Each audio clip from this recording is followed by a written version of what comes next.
So today we are going to start the topic physics of imperfections in magnetic lenses and its effect on our ability to image the objects in an electron microscope. So you can understand that this is highly important, and we are also going to in this lecture we are going to learn the physics of magnetic lenses, and second topic is going to be apertures, and together today we are going to start the topic physics of imperfections in magnetic lenses, and we'll also see how this how these lenses and apertures it affects the resolution. So final our aim is to understand the effect of imperfection in lenses and the type of apertures we use on the resolution. That's so the application is basically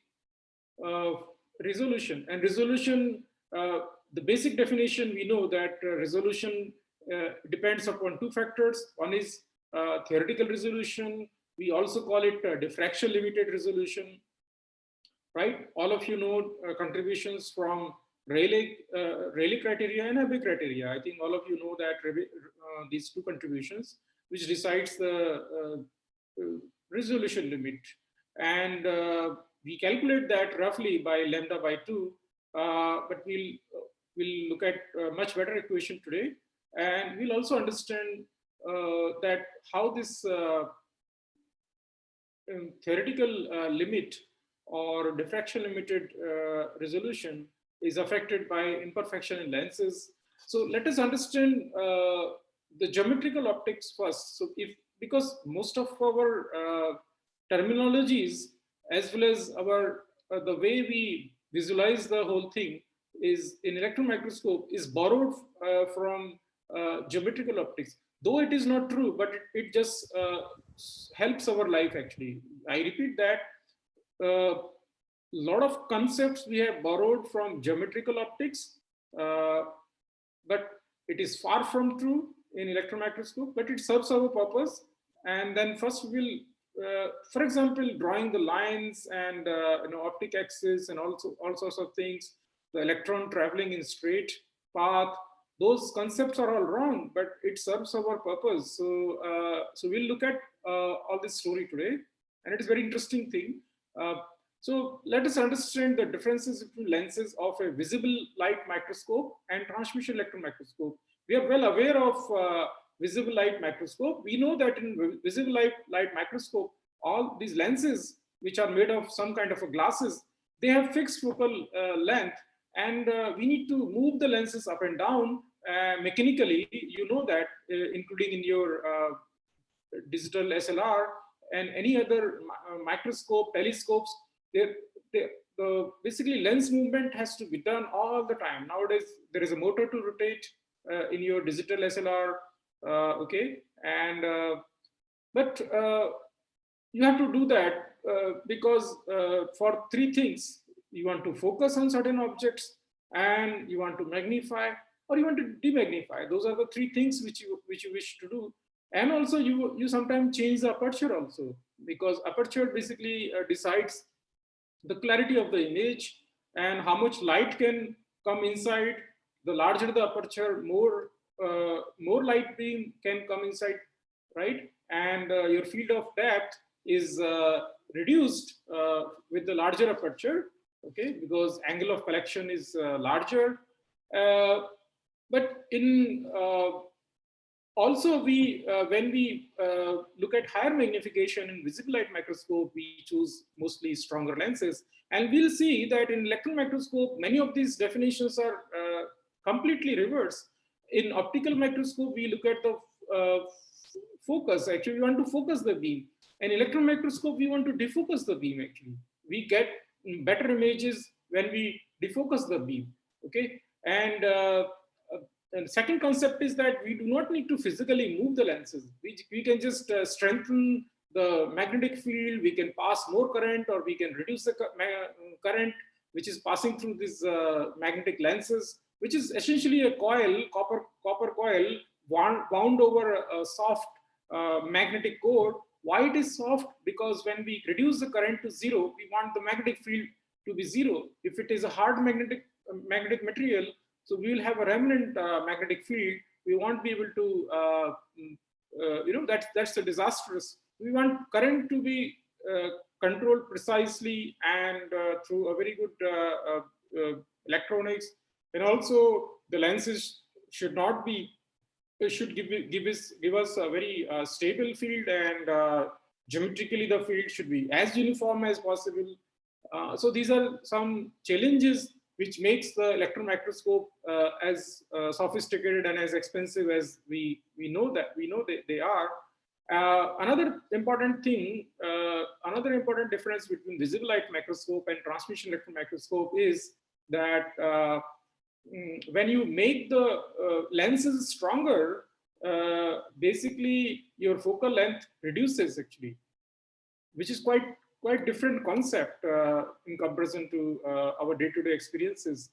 So as I mentioned here, that you can read that we change their strength by changing the current, and we need to magnify and focus and do all kinds of things, which because we want to produce sometime image, sometime we want to have the diffraction pattern, sometime we want to have further analysis.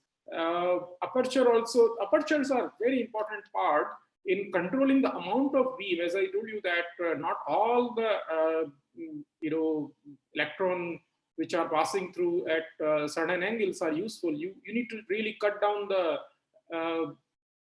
electrons under some angle which you can allow further to go towards the further lenses or sample, and that is one of the role of aperture. Another role of aperture is also helping choosing between if you want to image it or you want to produce a diffraction pattern.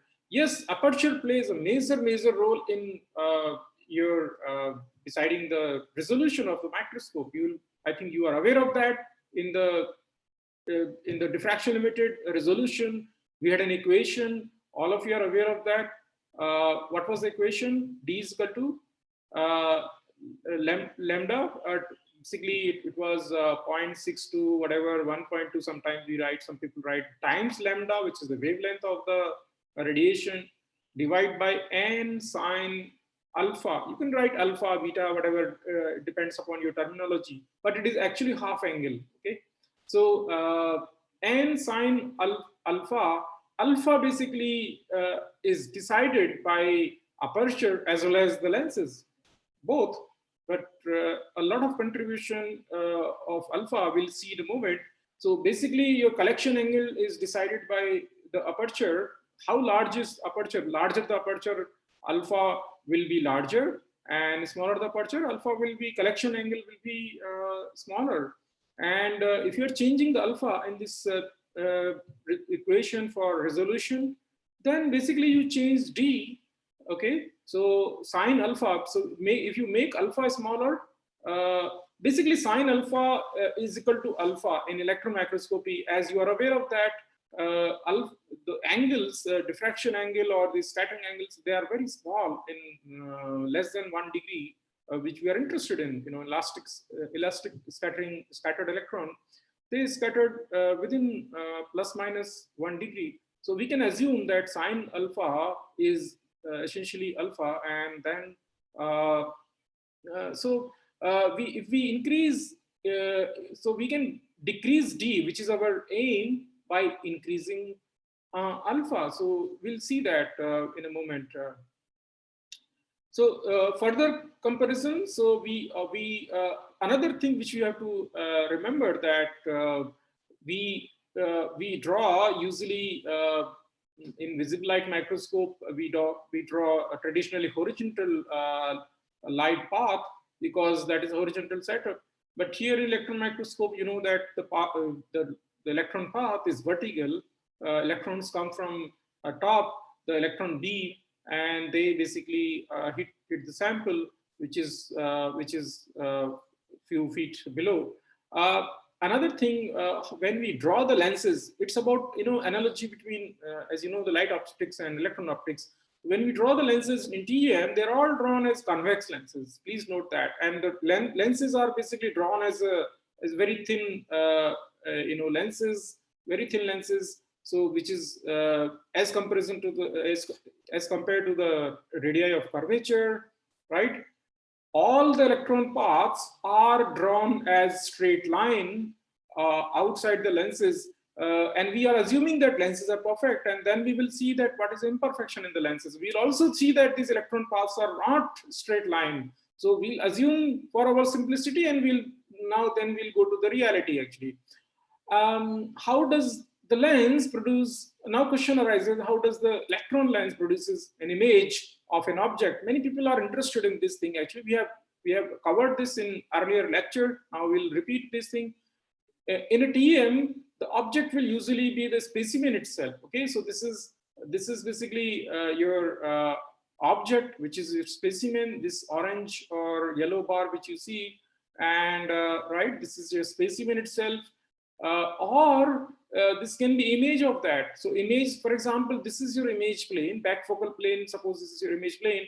So so basically, when you put next lens somewhere here, down here, which is your projector lens, so the image of this specimen, which is forming here or here, whatever, wherever, that becomes basically an object plane for the consecutive lens. Okay, it's like, one after another. So for example, in condenser lens, so this is point source and electron source, and when this electron beam passes through this condenser lens, they are bent actually like this, and they form another point source, right, in the back focal plane. And the back focal plane of this condenser lens becomes basically the object plane of condenser 2, and similarly the back focal plane of condenser 2 becomes the objective plane of the objective lens. And finally we get this parallel beam here. So normally we don't change the objective lens to magnify, demagnify. We normally change condenser lens. So for example, we'll show in a minute how we can change the settings of these lenses, and how can we demagnify and magnify in electron microscope. Very easy. Okay, it looks easy, but unless you have all the alignment done, alignment is very difficult part, as many of you know. So this is what I was mentioning, and a typical electron lens can be thought of as a convex lens, and this is your point object. And basically the purpose of any microscopy is to image point as a point, right? Point should not become a disk. Now we are ideally taking that any point in the object plane becomes a point in the image plane. Okay, but that is when our lenses are perfect. Now we'll see that life is not that simple, and this point becomes a disk actually. So there are actually, suppose we think about many these points in this plane, okay, millions of points which are coming from your specimen. So all these points or pixels have to be imaged as a point in the image plane. But if they become disks, so they will start overlapping with each other, and that will compromise your resolution. Okay, you understand? So if the point becomes disk, and there is another disk, there's another disk here, another disk corresponding to the points in different points of in this object plane. So then this will lead to the convolution, and this basically the resolution will be compromised. Larger the disk, the worse the your resolution. So we'll see what are the points which makes this. What are the factors which affects this point becoming a. So this entire process is called contrast transfer function. So basically, contrast from your specimen is getting transferred by this black box, which is basically lens system, to the image system actually. Okay, so you might have read all these things. So beta is basically our collection angle. Please, this angle is going to be referred several times in the coming slides, and alpha can be taken as this angle. So so basically similar to X-ray diffraction. So this is basically half angle. So this is taken as 2 alpha, or this entire angle is taken as 2 beta, right? So one thing you might notice that larger this lens, larger this will be this angle. So larger this angle. Similarly, so okay. So if you make this smaller, so how do you make this lens as smaller? Lens doesn't become smaller. Basically, what you do, you weaken the lens. If you weaken this lens, so this focal point will shift further down. So this will basically get elongated, and your alpha will become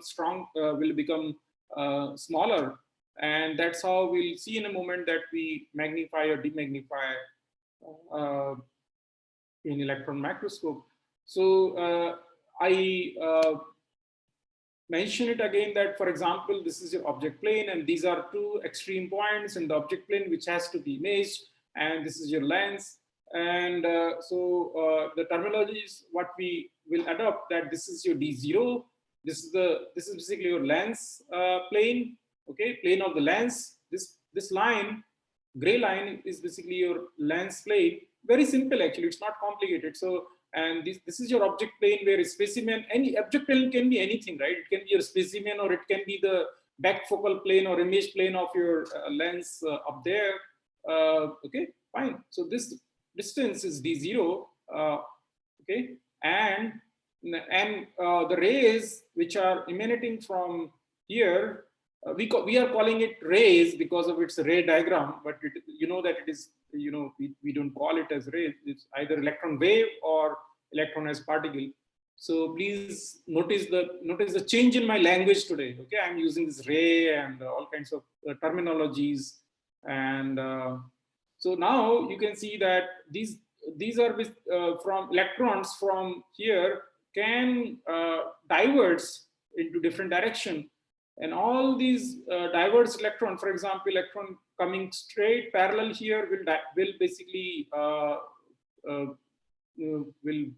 focus here, and similarly electrons which are coming at certain angle theta will converge back here. So this is basically, that's why it's called back focal plane. So all the beams which are coming from this object plane will be focused here. So this is one focal point, this is one other focal point, this is another focal point, actually.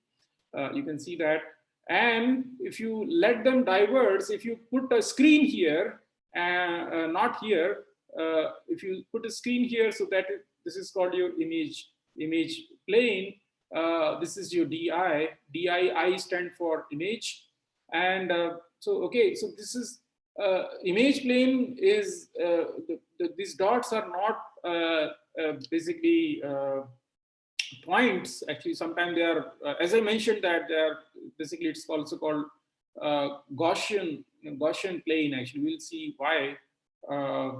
Okay. So similarly, you can call it back focal plane, which is also front focal plane in the lens system. So lens equation, all of you know, we are not going to use this lens equation, just to brush up your memory and from your 10th standard science textbooks. 1 over f is equal to 1 over d0 plus 1 over di, which is very well known Newton's lens equations. Now, this is very important question, that how do we magnify and demagnify and focus, actually. So, first we have to lay out the definition. What do we mean by magnification and demagnification? Is there any purpose for demagnification? So magnification, you can have several definitions, actually. One definition is basically di divided by d0. Remember that di is basically your image plane distance, distance from your lens plane to image plane, down below the lens, actually, and this is above the lens, d0. So di, larger the di and smaller the d0, larger your magnification will be. So basically, smaller this distance and larger this distance. Okay, so so if you want to make this distance, if you want to magnify, how will you magnify? So you have to make this distance larger. How will you make this distance larger?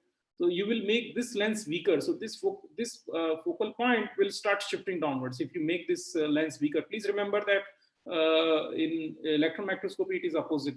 If you want to demagnify, then you have to make this distance 0. Okay, reduce this distance di. If you so if you reduce this distance di, then your m will increase. M will increase by decreasing d0. Normally we do not decrease d0, but we increase di. But how do we increase di? By making this lens weaker and weaker. How do we make this lens weaker? By decreasing the current, okay, in this lens. As very simple actually, right?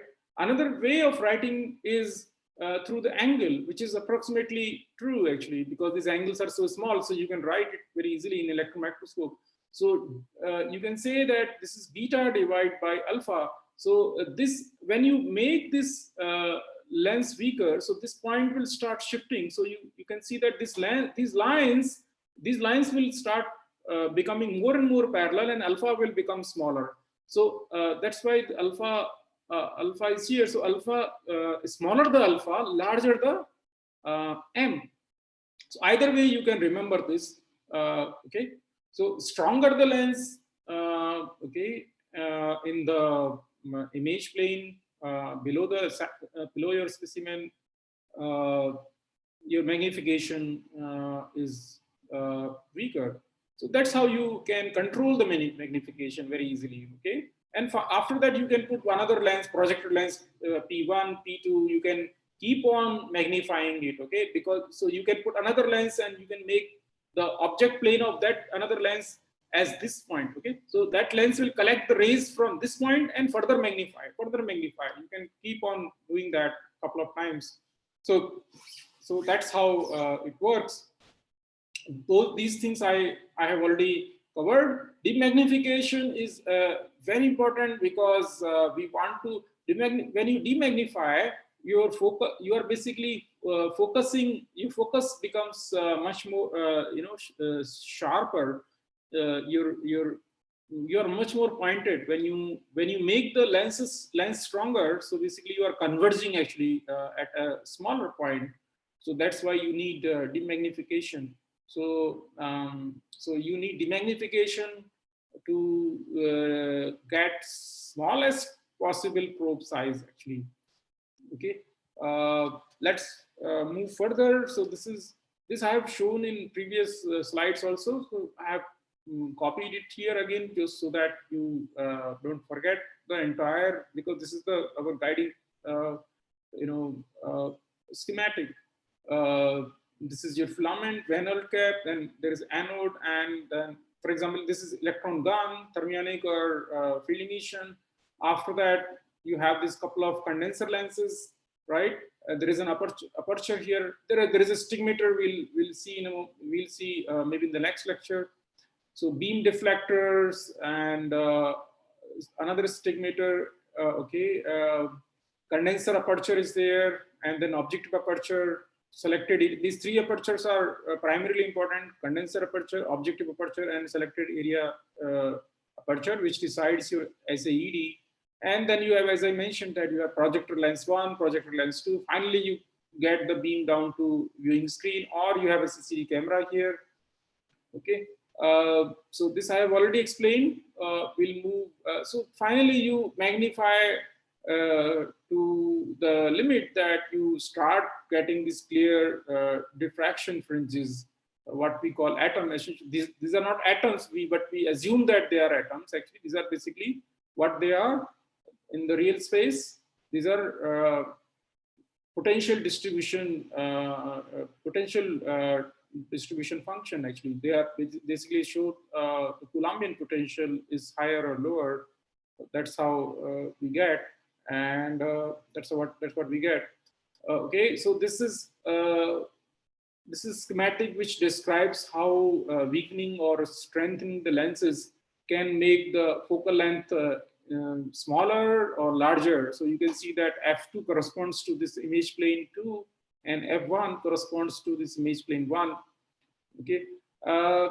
magnification versus resolution. So, however, above, I mean, this everybody knows, but I thought it's a good idea to repeat this.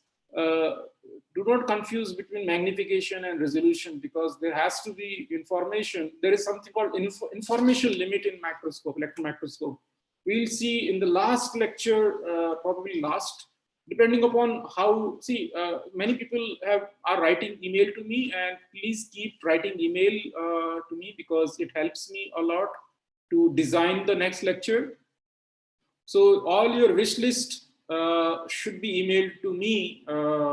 Okay, what you felt about the class, what are your suggestions, questions, suggestions, your feelings, the future course of this lecture should be all emailed to me.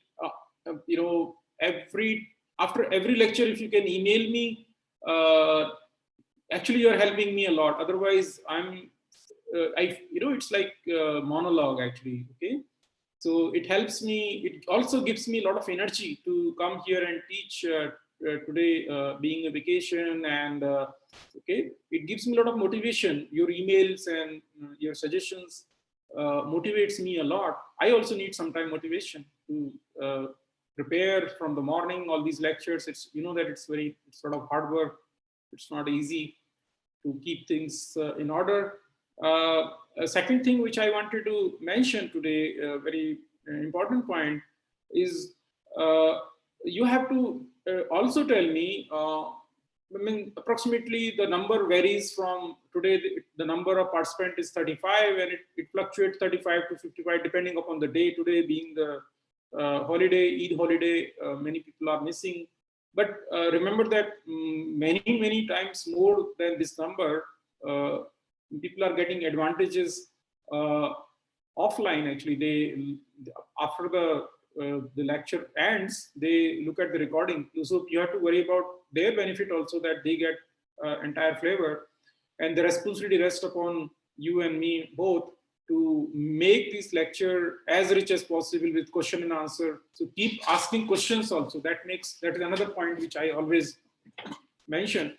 The last point which I want to, last request which I have is that you have to decide how deep you want to go and how high you want to go, actually, how broad you want to be, and what is your depth and breadth.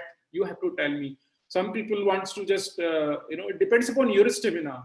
My stamina is a lot.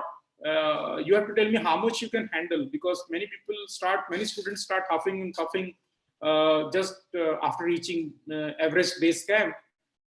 They can't, some people can reach to, camp 1, then camp 2, camp 3, camp 5. There are 5 camps after base camp. Leading to the 5th is basically the Everest peak itself. So everybody has their own destination. Some people get fatigued, some people get exhausted very early. That's why I don't really take them too high. So keep writing emails. What do you want from me? How deep you want to go? It should not happen that some people are left behind in snow, in their base camp, and we move further. It should not happen. We don't want to leave people behind.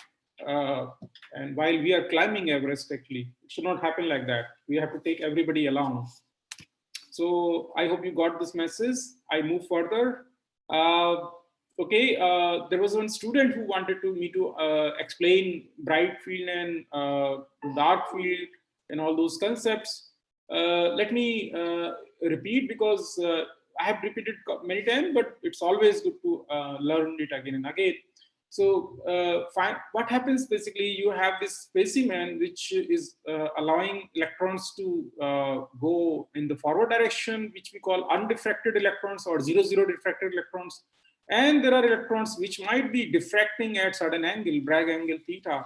Okay, so so there are basically 2 kinds of electrons. One basically diffracted electrons at various angles, not just one, from different planes, different angles, they are diffracting. And one beam is basically the straight undiffracted electrons. So if you block the diffracted electrons, okay, by this aperture. What the aperture does, it blocks the diffracted electrons, the electron which have got diffracted at a certain angle. So, and you allow only electrons which are going straight. Then basically you form. Basically, we can form the image on the image plane. So that is called bright field image. Bright field image is the image which is formed by purely undiffracted electrons which are going straight. Okay, undiffracted or zero diffracted electron. Okay. Well, it is, next thing, selected area electron diffraction. Selected area electron diffraction, when you allow all these diffracted electrons as well as undiffracted electrons from a selected area is selected here by this aperture. You can see that this is SA aperture to form, to converge here and form the beam. So this is basically your 0 diffracted electron, this spot. And these are your diffraction spots from the other lattices basically, which you have selected depending upon the zone axis. So depending upon zone axis, those planes will diffract and form the diffraction pattern here. When we say diffraction pattern, you know that diffraction and diffraction, basically you are, it's basically interference, right? Interference pattern, basically. We call it, loosely we call it diffraction pattern. You can also make, so reverse of this bright field is called dark field. In bright field, what we do, we block the diffracted electrons and we allow the undiffracted electrons. So in this case, we do not get crystallinity contrast here. This advantage of bright field is basically, you remember that if we allow both the beams, diffracted and undiffracted, then we get contrast like dark at the gray scale, like dark or white or whatever gray. Basically, that is a function of three parameters. One is the mass contrast, second is thickness contrast, and third is crystallinity contrast. So by blocking the diffracted electrons, we are essentially reducing the crystallinity contrast. And by imaging only the diffracted electrons here in dark field imaging, we are looking at only those particles which are diffracting. So it's a dark field imaging. The application is to know which, for example, you have particles. One application will be that you have a mixture of amorphous and crystalline, sample. So and so you do not know in bright field that which part of the sample is crystalline and which part of the sample is amorphous. So this dark field imaging can distinguish between both. Not only that, you can select which plane. For example, these particles are lying on TEM grid, basically in random direction. So you can select the beam. For example, you want to see the crystallites which are grown in particular direction, like for example 100 or 111. So you can select only that beam and then make the image out of that in the image plane. So then you can light up all those crystallites selectively. You can selectively light up. It's like, so the image is basically like stars in the dark sky. So the stars being the lattice, basically diffraction which is coming from lattice fringes. Okay, it's not advisable to basically change the direction or block one of them. So basically, many times what people do, you can see that you can tilt the beam, which is also another procedure. So there are two modes. When in one mode, basically you basically change the position of this objective aperture, and another you do not change the position of objective aperture, but you change the angle at which this beam is coming.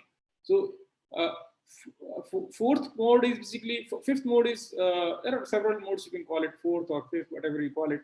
But there is something called phase contrast microscopy, which loosely we call as high resolution transmission electron microscopy. In that microscopy, you allow both the beams, or I mean, both the beams means, when I say both the beams, it doesn't mean two beams. It means it can be at least, that means at least two beams. So one type of beam, one beam is basically undifracted or zero diffracted, which is going straight. Okay. Okay, which we call transmitted beam or whatever we call it. And second category of beams, all those beams which are diffracting. Okay, all those diffracted beams.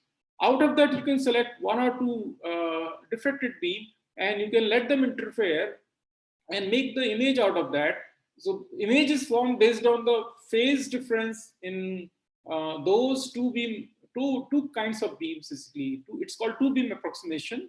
So because of the phase difference between the electrons which are going straight and the electrons which are going at an angle, so you start getting interference pattern, which you call as lattice fringes. Lattice fringes are nothing but your interference patterns that we will see. So that's basically what I'm trying to say. If you take this bright field and keep on magnifying here by this projector lens, another projector lens.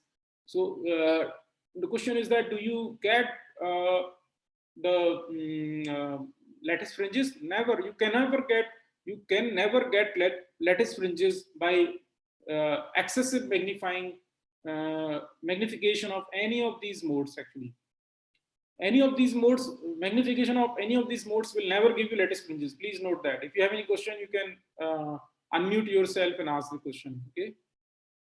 I hope you are able to unmute yourself. Can somebody unmute and talk to me? Because I changed some settings. Hello, sir. Yes. Okay. Any question? Sir, what is the difference between dark field 1 and dark field 2? Okay, dark field, there is image quality, there is no difference, but it is the way they are done actually. If you see that here the beam is tilted, so that you don't need to change the, see, for example, there are these three beams. One is direct beam and diffracted beam. So you have to block, suppose you have to allow the middle one. So you have to keep this aperture in the middle somewhere, right? Okay. And then side beams are blocked. This is not a very good schematic. I should enlarge it. I have another very good schematic. I will show you maybe next time, but today you have to survive with this. So instead of moving this aperture, position, which may be very difficult, so you just change the basically you deflect the beam at that theta angle. So diffracted beam also start coming straight, right? Got it? So here diffracted beams are coming at an angle, theta angle, right? Yes, sir. And here diffracted beams are coming at angle 0. So straight beams are coming at angle theta. Because we want to make the image out of diffracted beam. So we want the image, it's easier for us to make the image if the diffracted beam, they come at theta. So basically you offset this incoming beam by the same angle. So got it? So basically दो बार टेढ़ा कर रहे हो तुम opposite direction में. तो टेढ़ा एक direction में tilted and another direction becomes सीधा, right? It becomes straight, right? You got it? Yes. Yeah. So one time tilt is done intentionally in one direction. Another time tilt is done by diffraction itself. Okay. So theta minus theta is equal to 0. So beam straightens the diffracted beam, and then you basically pass it through these lenses and you make the image out of that. Got it? So this option is not there in DF1. You basically, this problem is there. The DF2 is much easier actually to handle actually. So yeah, so in electron microscopy, in contrast to visible light microscopy, we are almost all the time out of focus, either under focus or over focus. There are two kinds of situation. Either we are under focus or we are over focus. Under focus means alpha is small, so focal length is larger. Okay, we'll see in a moment. So this is we are never. So this is middle one is the condition when in basically this is the image plane, okay, and the focal point is exactly lying in the image plane. This is called the focus condition, and visible at microscope. You know that you have, and even in your mobile phone camera, you are looking for focus all the time.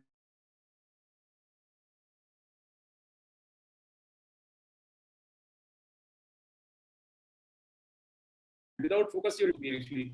So electron microscopy focus is also useful. It says my internet connection is unstable. This message popped up. I hope you are able to listen to me without any time delay. So if you see that this is overfocused lens. So overfocused lens can be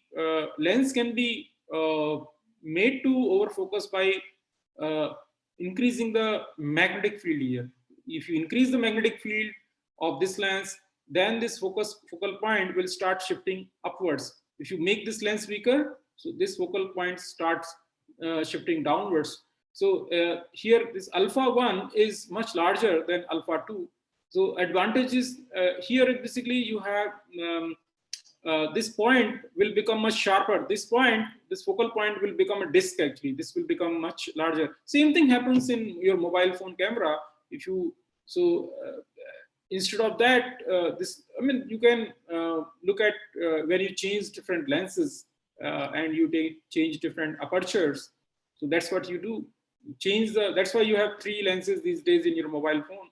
You have different settings actually. You want to basically, for example, you are at this plane. You are basically standing here, okay, and this is your camera lens, and you're standing here. So you would like to put your face exactly here because you want to look sharper, but and you are standing in front of a beautiful building. So this building, you might be thinking that focal planes are so different. Building is somewhere else and you are somewhere else. How can this camera your eye can see focal this is quite stretchable actually. Eye muscles, the lens is quite, nature is completely different. But here basically, so that's what, so this, suppose there is a building somewhere here, which you also want to, which you also want to be visible actually in your selfie. So at the same time, and suppose you don't want your face to look so sharp, so with that compromise you can make the building also be seen and your face also to be seen. But nowadays, no, not at all. They want very beautiful looking photograph of themselves, and there are all these options where you can beautify yourself, and they want super sharp picture of themselves, okay, and which is highly what do you call it, in physics language I will say that this is highly matrix manipulation is there. You smoothen by some matrix operation, right? When you smoothen your image which is captured by camera. I will tell you in the next module, which is atomic force microscopy, how smart these camera companies play with you, and how image analysis software works actually. How this, suppose I have some mark here on my face, how these companies will find it out and blur it out, or I have something, it's basically mathematics. It's all matrix operation, smoothing and all those things. The way you do it in sometimes origin noise reduction. So this is basically noise for suppose this pimple is a noise actually, right? In physics language, right? Even or artifact, you want to remove it. How do you remove it? You have some data points from here. You have to identify this data point. So there is a logic which you have to write in the program that this is identified as basically color matrix is seen. There is a change in the color and a sudden change in the topography. Okay, so that you can identify in the face recognition system. I would have written a nice program for face recognition system. I have that, and I trained myself in my PhD. Okay, it's that time we didn't never call it face recognition, but you can call it any fancy name. So anyway, coming back to so that's what I was telling you, that that's why you have these 2-3 lenses in your mobile. So one lens will focus somewhere at your face, another lens will focus somewhere, another will focus probably a dog which is running in front of you. So you want dog to be seen, this is your dog, this is you, and this is your house behind you. And probably you want something else, so probably in future you will find 50-60 cameras in your mobile, okay? Because now people are not satisfied. So you can see this angle is changing as alpha 2 is much smaller than alpha 1, okay? And that's how you manipulate the magnification also. Right? This is basically, you will give you more magnified image. We have already discussed that. You have to go through this presentation. Any question, so please feel free to interrupt me, and please punch in your name, institute name, your position, and your email address clearly. I think there was some mistake in somebody's email address, so that I can keep a record. And if new people are joining, so they will become part of my email list. Many people are not getting email. So if you're not getting email, please type your email address again with the line that I'm not getting your email. Okay. So now, yes, who is there? Rizwana is here. Yes, Rizwana.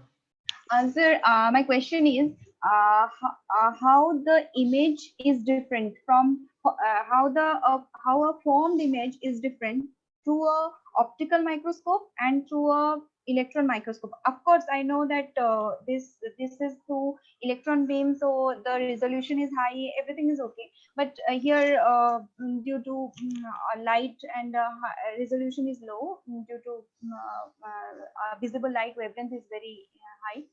But the image,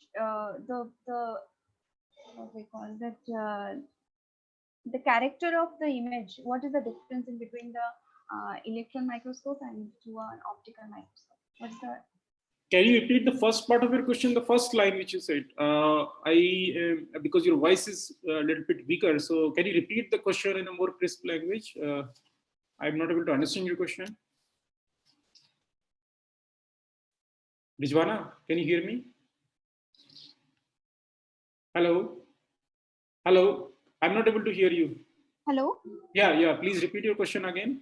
Sir, my question is, what is the difference in the characteristic of the image formed through optical microscope and through electron microscope? See, there are similarities and dissimilarities also. For example, light beams, they travel straight, okay, but electrons, they travel in a helical path, okay. So because of, I'm coming to that, how the electron lenses they work, we'll see some equations. So this is number one. Number two, as I mentioned that the lenses work very differently. You know, magnification, deep magnification concept is quite opposite here. But you're talking about image plane. So basically, objective of any microscopy is to take pixels from object plane and to send them in a magnified form to the image plane, from object plane to the image plane. So in optical microscopes also you have these aberrations, spherical aberration and chromatic aberrations, and that limits its resolution.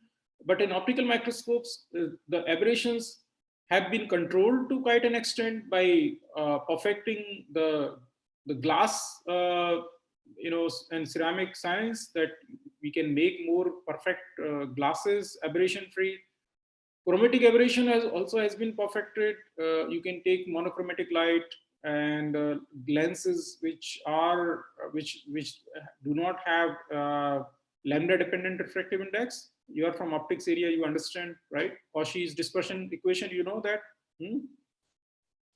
Rizwana? Cauchy Urbach. Cauchy. Okay. Cauchy's law you must be doing, right?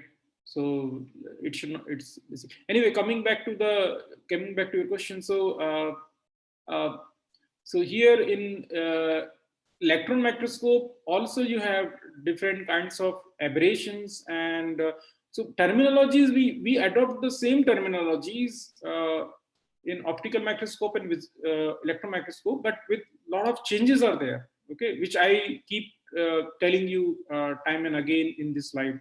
So I hope it answers your question. Yes, sir. I mean, Basically, can you be what more, kind of images we are getting? I mean, can you be more precise in your question? What exactly you want to know? So if you are very precise, so my answer will be more pointed. If your question is a little bit point sharp. Sir, suppose we are trying to get an image through optical microscope by using 100x Yes. magnification, and through electron microscope the same image we are trying to get through 100x. Then what difference we'll get in both? Okay. Number one difference will be the depth of focus. So depth of focus is much better in electron microscope than optical microscope, because angle is smaller. Okay, when I say better means deeper, much larger actually. So depth of focus is much worse for optical microscope. So you can okay, that's why much okay. So in electron microscope, because collection angle is smaller. So remember that we are collecting our see the angles at which we work in optical microscopes are much larger in comparison to the angles at which we work in the electron microscope. As you rightly said, the angle difference is due to the lambda. Lambda is much smaller for electrons. Wavelength of electron is much smaller than wavelength of light, which we are using in light microscope. So this is one major difference in the image formation actually, that depth of focus is much better. In addition, basically you are in optical microscope, you are looking at visible light, and visible light is basically you can, when you visualize thing, you see the real colors, because our eyes are also using visible light, and our microscope, suppose it is using visible light. So then the image is much lifelike. It's not, it fits our illusion. But in electron microscope, you know that it's all electron density which is falling at certain pixel in the image plane on the screen, and that is converted as a gray, as a grayscale image. So that adds to difficulty in our perception when we compare both the images, optical image as well as simultaneously for the same magnification. That's your question is very precise, that if I compare same magnification, what will be the difference? So difference is basically your illusion. Optical microscope fits your illusion, day-to-day illusion, and the image looks much more appealing, but electron microscope image may not be that appealing. And also another point is that electron, as I keep repeating, that electron microscopy image from that 100x, the contrast is controlled by 3 parameters, which is missing in your optical microscope. Basically, it is contrasted by your Z, atomic number, and the thickness, and the crystallinity. So you don't get crystallinity in contrast in normal optical microscope. You don't get you get thickness contrast, yes, but only mostly for biological specimen, because normal day-to-day life samples are quite thick when we image using optical microscope. The light sometimes can pass depending upon your sample, how thin they are. Okay. Graphene samples are highly when they allow the light, so they are quite transparent in nature, and there is no Z contrast actually in optical microscope. For example, a thick film will look dark if it blocks all the light. So yes, so electromagnetic waves interact very differently with the matter finally. Than the electrons. Since depth profiling is greater in this case in electron microscope. So Yes. field of view may be smaller. Yes. So Field of view is smaller, but depth of field is much better. Optical microscope. Yes, yes, yes. You're right, because of the smaller angle. Okay, the angle is smaller, so same thing you can see in your DSLR, digital SLR. Same thing you can see in your mobile phones. If you want, for example, your selfie camera has a larger aperture. So larger aperture means your collection angle will be larger. So then your depth of focus is smaller. So for example, I want the sharp image of my nose only. I don't want the sharp image of my ear. Okay. For example, you do this macro photography, no, of insects. So there you usually use cameras with very large aperture of macro shots. You might have seen like all these butterflies, bugs. So that's the difference, because collection angle becomes larger. And same thing in Raman microscopy also. Raman microscopy, when you change the lenses from, from 10x to 20x or 50x, basically you're changing the aperture, larger the aperture. And then I will tell you in when we learn Raman all module. Yes, sir. We change when we use the larger aperture, then field of view becomes very smaller and smaller. Yeah, yeah. So same science works here. So, so there are two take-home messages. One is basically this depth of focus. Second is the interaction of electromagnetic wave is different than to matter than these electrons. Final point is basically the contrast depends upon three factors in electron images, which is not true for optical images. I hope it is clear. It was a good discussion. I enjoyed the discussion.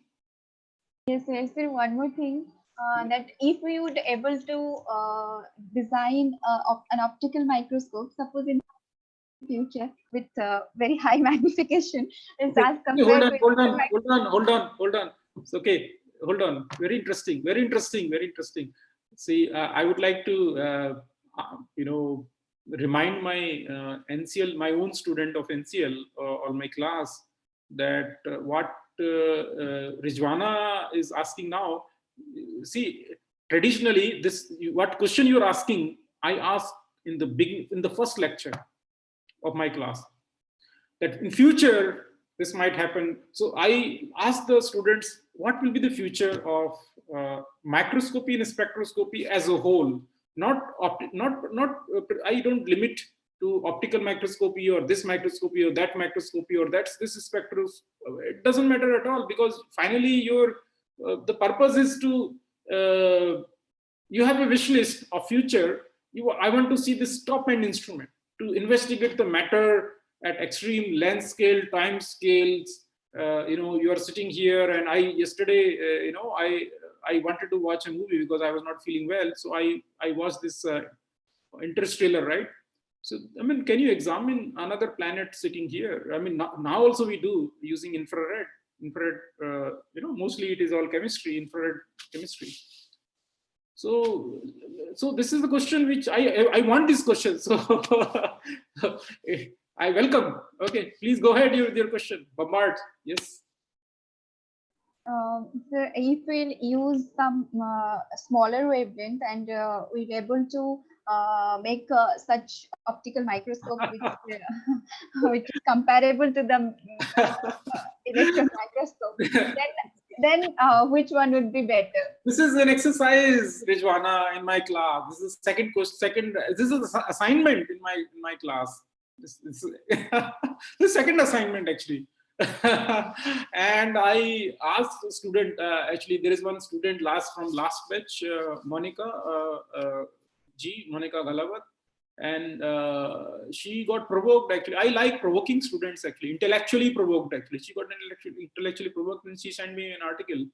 I said that okay. I mean, what you're telling is basically why we can't use smaller wavelength photons to decrease the to make the resolution better, decrease D. Essentially, D is proportional to lambda, and you can keep on decreasing lambda. So problem is that the moment you decrease lambda below visible light, you run into a lot of problem. UV light, I think you are aware of, you're a physics student, that UV light create a lot of problem like ozone formation, UV effects with all kinds of lenses. You run into problem with the finding the proper material for lenses. Next problem is basically, for example, can you make X-ray? X-rays are as good as when it comes to lambda. Lambda is quite nice of X-rays. It's 1 angstrom or 1 point something angstrom. So if I divide that by 2, I'm fine. My resolution is as good as any laboratory electron microscope which I use today. But why, the question which I asked in my second assignment is that why we can't make the microscopes from X-rays? Problem is that you can't focus or defocus, magnify. There is no X-ray lenses. Do you have? No, it's not easy. That's the problem. It's not easy. Okay, got it. So it's not easy to because X-ray interact with everything actually, and then how will you focus them, defocus them? So it's quite dangerous to use. It's quite dangerous. It's not easy. Okay. So then, I actually ask much broader question, that you bring any particle. Actually, you bring neutron. You can make out of neutron. Yes, but then you need to sit next to the neutron reactor. That's the problem. Okay. Can you make a microscope out of ions, cations? Yes, you can do that, but it is easier to produce electrons than ions. Actually, I believe ions again, as one student mentioned, that ions can produce impurity in your element, your material. You don't want. There is ion beam. We use ion beam all the time for different purposes. Another possibility is basically atom probe. Atom probe is also another very good technique. One of my students is trained, former students. Okay, so well, but I hope that in future, I do not know if you ask me. So bringing spectroscopy and merging with microscopy is the future of future ahead. Actually, that whether you can merge, it's already being done or at much advanced stage, but who knows? Okay. So any other question? So I'll continue with my presentation. It was a nice discussion today. So what is the design of electron lenses? I'll not go too deep unless you want me to go, but I'll give you most basic things which are needed, bare minimum information. So you remember that electron images from electron microscopes were first demonstrated by Ernest Ruska, but for that he needed to have perfection in the electromagnets, the magnets basically, so which was not done by him. The electron lenses were already, many people were working on electron lenses because of several other technologies, for example, television screens and other things, other applications. So there was an engineer called Bush, and he demonstrated that electrons can be focused by making the electromagnetic lenses. So then people started perfecting the lenses. So earlier generation of electromagnetic lenses were as good as the bottom of Coca-Cola bottle, glass bottle. You remember earlier generation. So just imagine that you break that glass bottle of Coca-Cola or some of your other favorite a soft drink, and then you look through some object, magnify through that very crude lens kind of thing which is at the bottom. So it was very very bad lenses actually. Okay, so but now we have very good lenses. You know that we have reached to we have now aberration corrected lenses. So this is how a lens looks like. So these are copper coils which are wound around soft magnetic core, and so you can basically, so this you have these two kinds of forces, electric force and magnetic field and electric field. So the charge here is minus E. So this electric field which is applied at the anode, just after Van't cap, there is a cathode, and then there is anode. So your 100 kiloelectron volt or 200 kiloelectron volt is essentially you can convert that into the electric field. Okay, that is voltage, and you can convert that. Okay, so then that essentially gives the forward acceleration. The force is in the direction of electric field. So electric field direction, okay, so this direction will be in the same direction. But story is complicated when we look at the magnetic contribution. So there is a okay, there is a vector product here, B cross B. So sign of B, this magnetic field is, for example, magnetic field is in this direction. Okay, direction of the optical beam. If you see that, so so when suppose electron beam come exactly parallel to this axis, so what will happen? That they will not feel this magnetic field at all. So they will just go. This will remain unnoticed. So we are lucky that the electrons do not exactly come straight. They always come at certain angle. You can see, when they come from source, the beams are not always parallel, and neither is your magnetic field lines. Magnetic field lines are also there is a lot of curvature.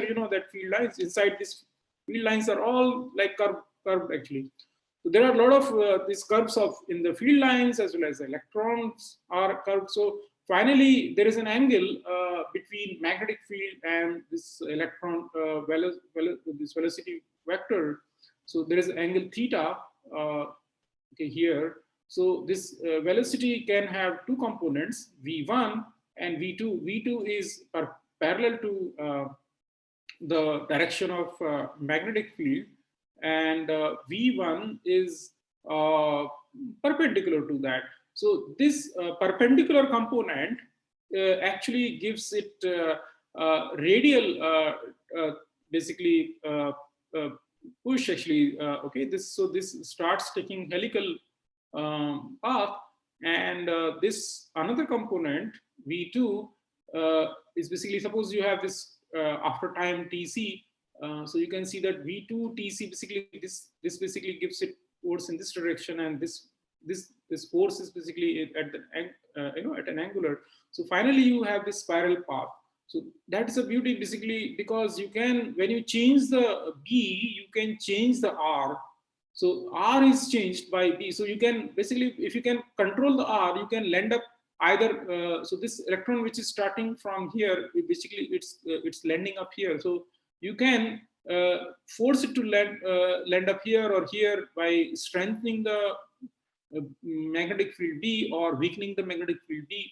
So you can control now actually, right? So you have a control now, and because you are controlling R by B, you will see in a moment some equations. So that is lensing. This is called lensing. Focusing, defocusing is basically called lensing. So you have a lens. Now let's not go into this engineering thing, but you have the pole pieces. I'll show you. Let's move to the hardcore stuff. So that is also a problem with the so this magnetic field line. So there is a pole piece here. I'll show you the pole piece. So this is actual photograph of actual lens. So these are basically your electrical power supply from here, just to plug in from here. And these are water lines, water inlet, water outlet. You can see always there is a chiller near to TEM. And the chiller basically keeps pumping water, and chiller water has to be very stable. So any heat generated, joule heat, right, I square R, has to be taken out. Otherwise, if the heat is there, if heat builds up, so there is a change in the there will always change in the magnetic field, and then your you can't do anything. Your alignment will be disturbed. You can't form images. So this is the reason that chiller is most important part, and power supply should be very stable, because any fluctuation in I can the current which is flowing through these wires can basically ruin your entire imaging. So that is a very that's why these lenses are very expensive. There were some people from IPR earlier. They understand the severity that this current through this should be highly stable, and that so most expensive part of electron microscope is this lens system.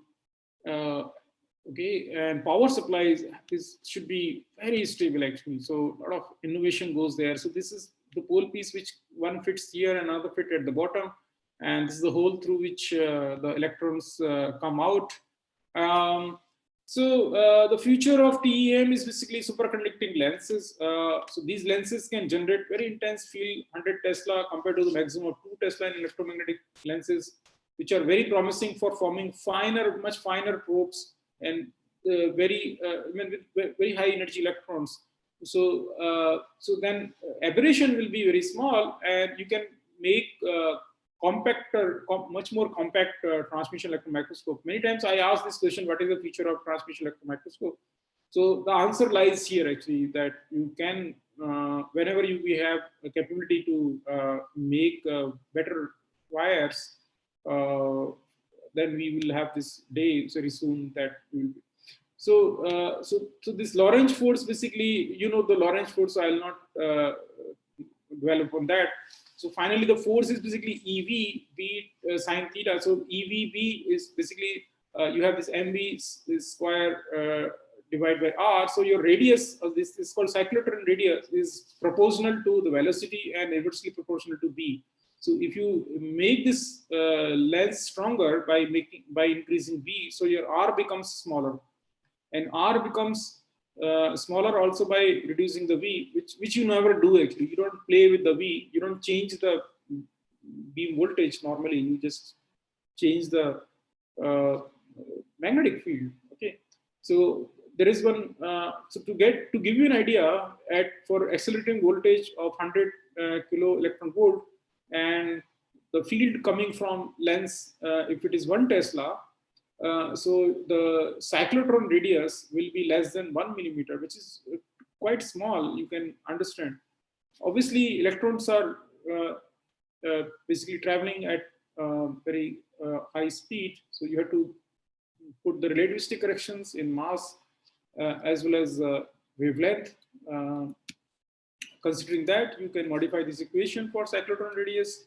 So this is the reason that you have this cyclotron type of behavior, helical behavior of electrons which are coming from the source, because of the fact that beams are not parallel. Actually, beams are all curving. Okay, and that is also reason this curvature of the magnetic field lines is also the reason that there is a spherical aberration. Fine. I think this is clear that V1 and V1 is perpendicular to the magnetic field. V2, so V2 is basically it will become after time t. The electrons will travel the distance V2t. That will be decided by this, and the helical path, the curvature, will be decided by this part. So both the parts finally decides this. So that is the reason that when you rotate, when you change the magnification in the electron microscope, your basically images start rotating, you might have seen, right? So this is, so when you magnify, demagnify, you are essentially changing this helical path.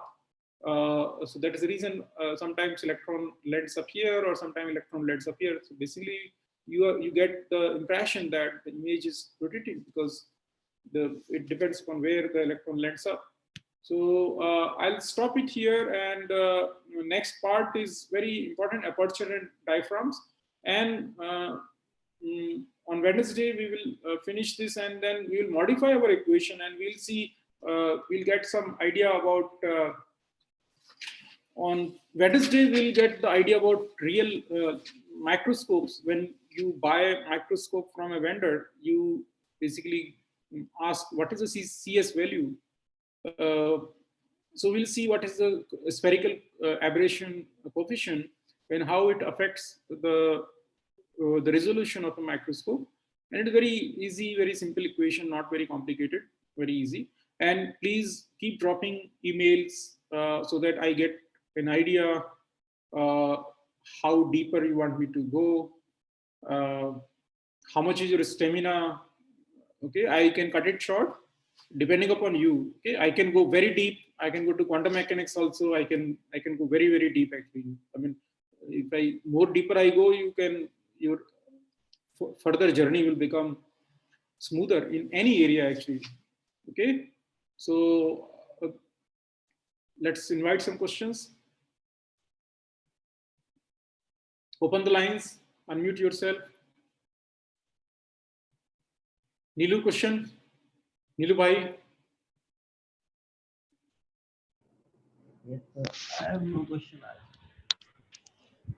Hello. Yes.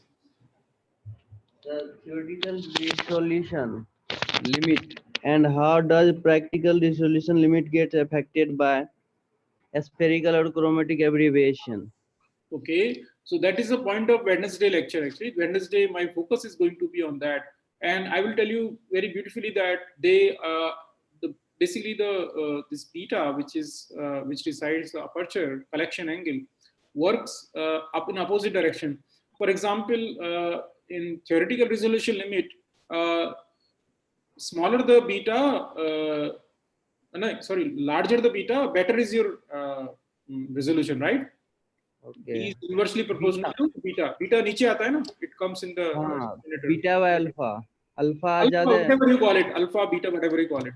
It doesn't matter. You can call it theta, whatever you call it. It doesn't matter.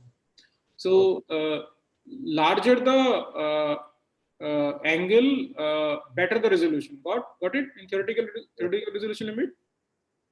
Yeah. Because equation is 1.22 times lambda divided by sine alpha or sine beta, whatever it is. Got it? Yes, sir. Yes, sir. So larger the niche wala value, and then I'm not using, I should not use Hindi because there are many other audiences. So anyway, so D will become better and better, right? Smaller means better. Now you will notice that spherical aberration and chromatic aberration is proportional to beta. So if you increase beta, so your spherical aberration becomes worse. Your chromatic aberration becomes also worse, and that is beta to the power 3. So spherical aberration is proportional to beta to the power 3. So got it? So yes, yes.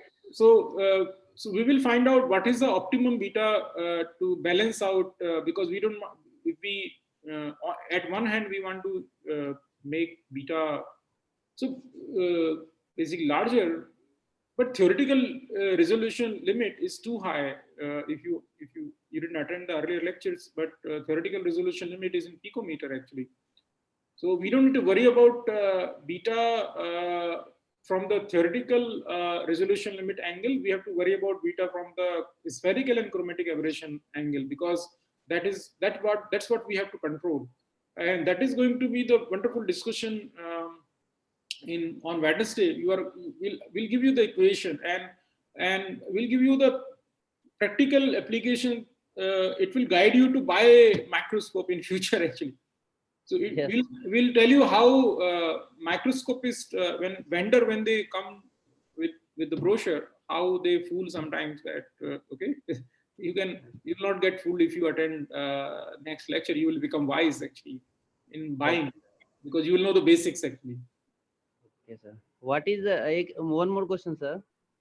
Yes. I think this is a region. What is the region that electrons take helical path in electron magnetic? Electron take helical path because there are two forces acting perpendicular to each other. One force is acting towards, in parallel to the optical path. One is acting normal to that. So, Yes. so basically it is acting radially. So that that is basically like a cyclotron action. So that rotates actually. That is acting radially actually. Okay, you will see in the equations when I send you the slides. So that's why electron always take helical path, though we borrow the idea from geometric optics and we show always that electrons are traveling in a ray, in a line, but they never do. They're always like this.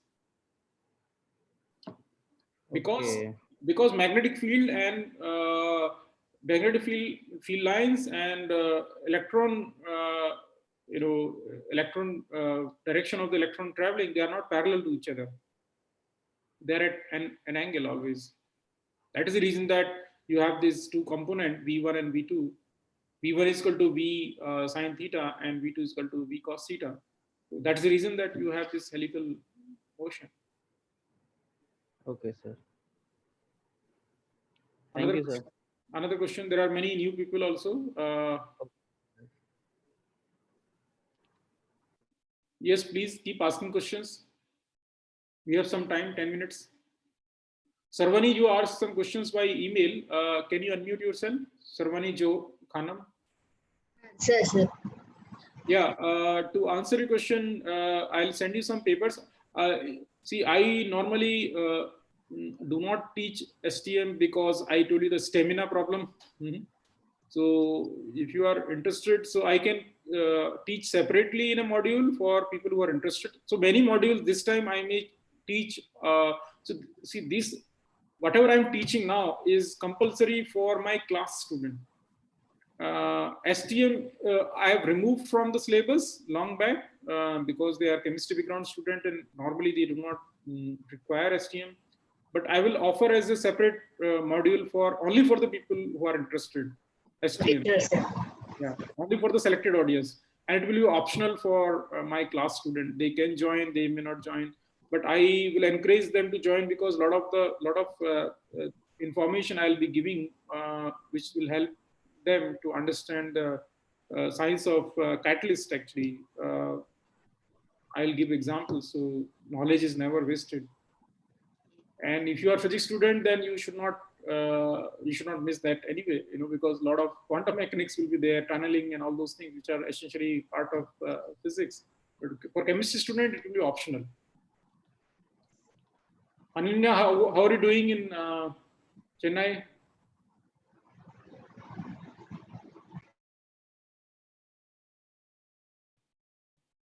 Hello, sir. How are you doing, Ananya? I'm doing good, sir. Things are fine. Okay, Yes. nice to see you regularly attending the classes. Good. Thank you, sir. The classes are useful, so I'm taking down notes. But the physics things are quite new for me, so I'll parallelly keep reading through, sir. See, chemistry things you can handle without any problem, right? You are a chemist. Yes, sir. Where you need to learn and sharpen yourself is the physics. Okay, sir. So that's the idea, that you should attend always the physics lecture, but not the chemistry lecture, because chemistry it's under your control anyway. Yes, sir. Yes. That's what I believe actually. Yes, sir. Himanshu, Datich, Harshit, any question? Madhuri? Yes, sir. Yes, ask question. Sir, Harshit is here. Yes. Sir, when we take the dark field imaging, so we take it along the plane, which is the diffracted plane. So how we choose that diffracted plane? So first we should take care of the SAD patterns, then Yes, excellent. You're right. You're in the right direction. You first take the SAD pattern and then select the beam which you need, and okay, sir. make an image out of that. Okay, sir. Okay. Excellent. Very good. Another question, Rachna sent me one email appreciating she wanted also XPS. So I want to inform that there are many students who wanted me to teach XPS module also, which I have taught only in my own research group. So this time, because of this lockdown, because of online teaching, you may get advantage of many new things I'll teach this time. In fact, I'm planning to teach also if the students are not able to come till August or something. So it's all optional. I may teach light scattering, like static light scattering, dynamic light scattering. It all depends upon your interest. What do you want me to teach? You keep on informing me. Any other question? Anjali Lohar from University of Pune. I think I know you. I was there in your some of these interviews. Anjali, any question from university? No, sir. Like today only I'm attending this, so Yeah, nice to see you, Anjali. Yeah. So my name is Amruta. It's my sister, so I have sent you my Ah, details. Lohar, I know your face actually. I remember. Okay. Yes. I'm sorry that Amruta. Yes. Yes. Any question? Right now I don't have, because just lately I attended the lecture, but definitely I want that. Like you said that you will be taking different topics if the people, Yes. if the students are asking you. Sir, if possible, can you even take on Raman scattering? Raman is part of this module, this course anyway. Raman is there. Okay, it is. Yeah. Okay. Then In fact, spectroscopic lipsometry used to be there. I actually cut it down. There used to be many modules earlier. I used to be very harsh on students. Then I thought not to make life complicated, because I also used to get exhausted with a lot of teaching, lot of load, other load, because this is all extra, thing. But this lockdown, because my students are all, holed up in their hometowns. So I don't know when they will come back. So let's use this time, because all laboratories are locked up to teach something. So it may not happen next year, only this year. Okay, so take full advantage of this year only. Okay, so if there is no further question, let me say goodbye to you, and tomorrow I am planning to organize one special lecture from Icon Analytical on AFM. I'll inform if you're interested. So it will be on the same Zoom ID, same time, 11:30, but not by me, but by an AFM expert. It's basically a industry person. So they will speak about their own product, some innovations, what they have achieved. So tomorrow, 11:30, same Zoom ID. And I could find out the ways to remove the password. I didn't spend a lot of time on Zoom settings, but I think your entry was smoother today without waiting room and other things. Okay. Yeah. Bye. Hello. Yeah. Any question? No, sir, it's Nikitra speaking here. Nikitra, yes, bolo. Yeah, sir. Actually, as SSR timetable came, so I just want to get it confirmed that is there any midterm exam for NCLU student, especially who register? Do you want? Sir, as per the regulations, we need to do. No, we have to do. We have to do. No option. So that's why I want to confirm from No, your there is nothing like that. Okay. No, sir. Actually, as Gonade sir is going to take in on coming Thursday, so it depends upon teacher. Actually, I love teaching. I told you on the first day. I remember my first lecture. I told you I hate taking exams. I love teaching. Okay. So I rarely take midterm. I have never taken midterm exam. So I will just take some fine. See, if I take midterm exam, I am cutting 1 or 2 my lectures. Why should I strive you from more knowledge, right? Okay. So exams we'll see later on. Okay, don't worry about exams. Just keep on learning. Okay, don't get tense, Nikitra. In my course, don't get stressed by exams. Okay. Thank you very much, sir. Yeah. I told all of you in the first. Yes, we remember very well. But, I'm glad that this class at NCL class is so serious, despite the fact many people told me that the moment you declare that there is no exam, students will not be serious. But I have never seen this problem in my class. I mean, most students are serious. So it depends upon the maturity of the students. They show same sincerity. You can see students are coming from other places also. They are not part of exam, any exam. Okay, Shalom, goodbye. Okay, thank you, sir.